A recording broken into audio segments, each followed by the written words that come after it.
Beshi Vanilla 06 guys. Makapal yung fabric, grabe. Sobrang kapal. Fabric ni Vanilla 06 guys. Taon na sa stock na to ha. Tatlo na lang yan. Anong size po nung white? Anong white yan, sisi ko? Ito, suot ko ba? Small size yung ano ko ha, skirt ko. Small size.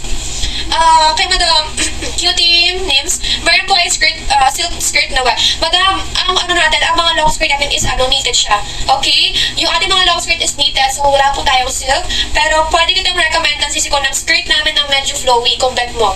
Okay? Okay po ba yan sa 5 flat, ma'am? Yes. Kung 4'11 ka, 5'2", 5 flat, madam, okay na okay yan. No worries kayo dyan. Medyo mahaba siya, yes, kasi long skirt siya, pero pwede mo siyang i-high waist and gumamit ka ng heels or mga shoes lang, sisi. Okay na yun. Hi, Cran! Ayan, next tayo, Vanilla 06 po ulit pati yan. Ito siya. Vanilla 06, guys. Video pa lang oh, makikita nyo na makapal talaga siya. Color, Vanilla 06, makapal yung fabric.